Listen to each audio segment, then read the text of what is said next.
அன்பு தமிழ் மக்களே வணக்கம். இதனால் சகல பயங்கரவாத சோப்லாங்கி ஏமனி கும்பல்களுக்கு தெரிவித்துக் கொள்வது என்னவென்றால், எங்களால் இஸ்ரேலிய போர் விமானங்களை தாக்கி அழிக்க முடியல. அந்த அவமானத்தை பாகிஸ்தான் மாதிரி தாங்கிக் கொள்ளவும் முடியவில்லை. அதனால் வழக்கம் போல அப்பாவி சிவிலியன்களை குறிவைத்து கொல்ல தீர்மானித்து விட்டோம்.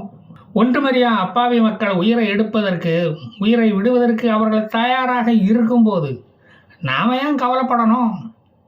இனி சிவிலியன் ஏர்கிராப்டுகளை குறிவைத்து தாக்குவோம் என்பதை அடக்கத்துக்கு முன்பு அவை அடக்கத்துடன் தெரிவித்துக் கொள்கிறோம். இதை யாஹ்யா தாவணியிடமும் அப்துல் மாலிக் அல்கூதியிடமும் தெரிவித்து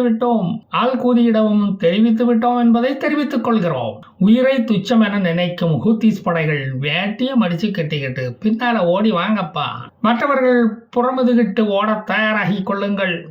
ஏவுகணைகளை அனுப்பும் யுயரங்கி குழாய்களில் சந்தனம் தெளிச்சு குங்குமப்பட்டு வச்சு வாழைக்கண்ணு சைடில் கட்டி வழியெங்கும் தோரணம் கட்டி கிளம்பி விட்டோம் என்பதை வெற்றிவேல் குல்லா வீரவேல் குல்லா என்ற முழக்கம் அதை உங்களுக்கு தெரிவித்திருக்கும். இந்நேரம் நாம் சீன ஆயுதங்களை உபயோகிக்கவில்லை என்பதால் நமக்கு வெற்றி நிச்சயம் என்பதை உறுதியுடன் தெரிவித்துக் கொள்கிறோம். நம்முடைய ஆத்மா நிர்பார் ஏவுகணைகளைத்தான் ஏவப் போகிறோம் என்பதால் 100% வெற்றி நமக்குத்தான் என்பதை பற்றி அரசமரத்தடி பிள்ளையார் கோயில் திண்ணையில் அதை பற்றி தான் நம்ம மக்கள் பேசிக்கிட்டு இருக்காங்க. பொதுமக்கள் இஸ்ரேலுக்கு பயணம் செய்வதை நாம் தடுக்க வேண்டாமா? அவனுங்க நம்ம நாட்டுக்குள்ளே வரவா செய்கிறானுங்க.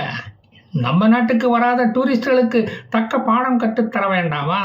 அப்பாவி மக்கள் சாவார்களே என்று கொஞ்சம் கூட கவலைப்படாமல் மக்களை நாம் கொண்டால்தான் மக்களும் உன்னை ஒரு விடுதலை போராளியாக ஏற்றுக்கொள்ளுவாங்க. அந்த ரகசியம் உனக்கு தெரியாதா? பொதுமக்கள் சாவதை பற்றி கவலைப்படாதே. நாம சாகும்போது எவனாவது ஐயோ பாவம் ஏமனி செத்து போயிட்டானேன்னு கவலைப்படுறானா? நாயை இழுத்து புதைச்ச மாதிரி தானே இப்போ நம்மளையும் புதைக்கிறான். அதனால தான் சொல்கிறேன், நாம் எதை பற்றியும் சிந்திக்கக்கூடாது. சிந்திச்சா மூளை கெட்டு போயிடும். சிந்திக்காத நம் மூளையை தூக்கி தூர எரிந்து விட்டு உடனே புறப்படு. அப்துல் மாலிக் அல்கூதியின் பின் திரண்டு வாரீர். விஸ்வரூபம் எடுத்து விருமாண்டியாக வீறு நடை போட்டு வா. வெற்றி நிச்சயம் அல்லது ராஜ்யசபா சீட்டு நிச்சயம். நம்மளோட கடைசி பிளைனையும் தேங்காய் உடைச்சி பூஜை பண்ணிக்கிட்டு போயிருக்கான் இந்த இஸ்ரேல். அவனுக்கு தக்க பதிலடியை கொடுக்க வேண்டாமா? சன்னா ரன்வேகளை பாகிஸ்தான் ரன்வே மாதிரி ஒருத்தர் ஆக்கி போட்டுட்டு போயிருக்கானே, அவனுக்கு தக்க பதிலடியை தர வேண்டாமா? நம்ம நாட்டுக்குள்ள எந்த டூரிஸ்டும் வர்றதில்லை, அதே மாதிரி இஸ்ரேலையும் ஆக்க வேண்டாமா? சிந்தித்து பாருங்கள்.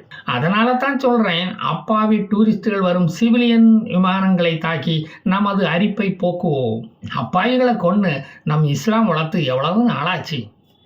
நாம் தேவைன்னு இருந்தால் இஸ்லாமிய நாடுகள் நம்மளை காரி துப்பும், நன்கொடைகள் தராது, அனுப்பாது. அப்புறம் நாமளும் பாலஸ்தீன மாதிரி தட்டை எடுத்துக்கிட்டு சோத்து கலையணும். அதை மனதில் கொள்ளுங்கள். அடிபட்டா நம்ம ஹூத்தீஸ்களை ஜோர்டான் நாட்டுக்கு கொண்டு போய் மெடிக்கல் ட்ரீட்மெண்ட் எடுப்பதற்காக உபயோகித்து கொண்டு இருந்த ஒன்று கண்ணே கண்ணு என்று இருந்த ஆம்புலன்ஸ் ஏர்பிளைனையும் தாக்கி அழிச்சு விட்டானே இந்த படுவாவி. நாமெல்லாம் இங்கே புளுத்து சாவட்டும் என்று தானே இந்த வேலையை செய்திருக்கான் அவன். இப்படிப்பட்ட இஸ்ரேலியனை நாம் சும்மா விட முடியுமா?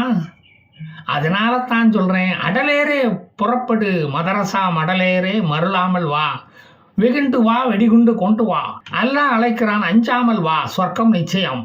நடுவானத்தில் விமானங்களை அழிப்பதற்காக நம் தாத்தா அளித்துள்ள ஆயுதங்களை உபயோகித்து உங்களை ஆசீர்வாதம் பண்ணி அழைக்கிறோம்.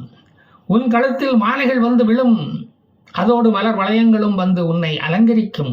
இஸ்ரேலுக்குள் வருவதற்கே ஒருத்தன் அஞ்சணும், அப்படி இருக்கணும் நம்ம தாக்குதல். இஸ்ரேலிய விமானம் வருவதை கண்டால் அஞ்சு ஓடும்போது உன் லுங்கி அவிழ்ந்து விடாமல் இருக்க அவமானப்படுவதை தடுக்க ஹூத்திஸ் பிராண்ட் பெல்ட்டுகளை வாங்கி ஓய்வுங்கள். இடையில நொய்யின்னு இந்த விளம்பரத்தை வேற போடுறானப்பா. சமீபத்தில் நம் பென்குரியன் விமான நிலையத்தை தாக்கியதால் வெளிநாட்டு விமானங்கள் இஸ்ரேலுக்குள் வருவது நின்று போனது. அது ஹூத்தீஸ்களுக்கு கிடைத்த மிகப்பெரிய வெற்றி. இப்போ இஸ்ரேலியனுங்க எல் அராக்கியா, ISR ஏர் போன்ற உள்நாட்டு விமானங்களை உபயோகிக்கும் அவல நிலைக்கு தள்ளப்பட்டு விட்டார்கள்.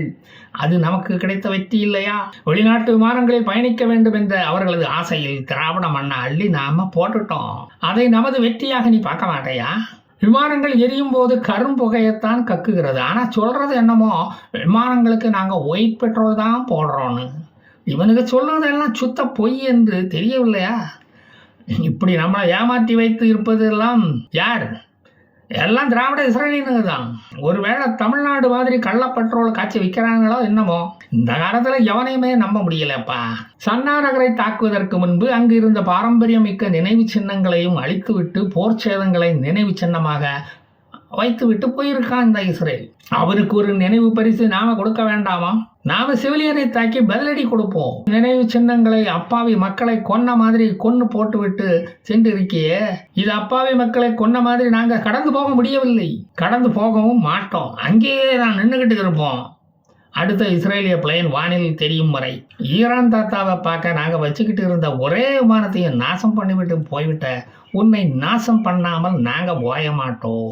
ஹெல்மெட் போடாமல் விமானம் ஓட்டினா என்று சார்ஜ் ஷீட்டு போட்டு உலக கோர்ட்டில் கொண்டு போய் நிறுத்துவோம். உனது மொபைலுக்கு ஒரு SMS வரும், பார்த்துக்கோ. இஸ்ரேலை எவன் தாக்கினாலும் ஹமாஸுக்கு கிடைத்த பரிசு அவனுக்கும் கிடைக்கும் என்று இஸ்ரேலிய இராணுவ மந்திரி இஸ்ரேல் கட்ஸ் கமெண்ட் அடித்திருக்கிறார்.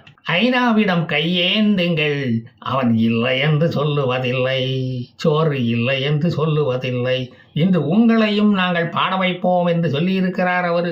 சன்னா ஏர்போர்ட்டை தாக்க இஸ்ரேலுக்கு எவ்வளவு பணம் செலவு தெரியுமா? எம்பூட்டு பெட்ரோலை செலவழித்து ஏமனுக்கு வந்திருக்கான். டீ குடிக்க கூட டிப்போ கேண்டீனில் பிளேனை நிறுத்த முடியல. பிளேன் 10 நிமிஷம் இங்கே நிற்கும், பயணிகள் போய் டீ காபி சாப்பிட்டுட்டு வாங்க என்று சொல்லவா முடியும்?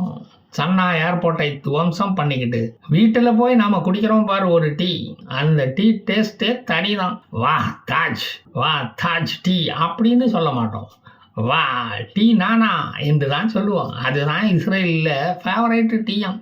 இஸ்ரேல் இப்போது இந்தியாவிடம் ஒரு நிமிடத்தில் 72 ஏவுகணைகளை ஏவும் பினாகா ஏவுகணைகளை வாங்க ஆர்டர் போட்டு இருக்கிறார்கள். அநேகமாக அது 72 கன்னிமார்களுக்கு அலையும் கும்பலை தீர்த்து கட்டுவதற்காகத்தான் இருக்கும் என்று எனக்கு தோன்றுகிறது. உங்களுக்கு என்ன தோன்றுகிறது? கமெண்ட் பண்ணுங்கள். O22 E27 என்று ஆரம்பத்திலேயே தப்பு கணக்கு போட்டுவிட்டு இஸ்ரேலை தாக்க போனது எவ்வளவு தப்பா போச்சு அப்படின்னு ஹூத்திஸுகளுக்கு இப்போ புரிஞ்சிருக்கும். இஸ்ரேலியன் கையால தான் சாவேன் என்று அல்லாவிடம் வரம் வாங்கி கொண்டு வந்திருக்கும் போது நாம் அதை தடுக்க முடியுமா? ஒரு ஏரோப்ளைன் கூட இல்லாத ஒரு தேசம் F-35, F-15, F-16 போன்ற விமானங்களை வைத்திருக்கும் இஸ்ரேலை தாக்கி அழிக்கப் போகிறதாம். 3000 வருடங்கள் பாரம்பரியமிக்க இஸ்ரேல் நாட்டை நேற்று முளைத்த காளான்கள் வந்து அழிக்கப் போகிறதாம்.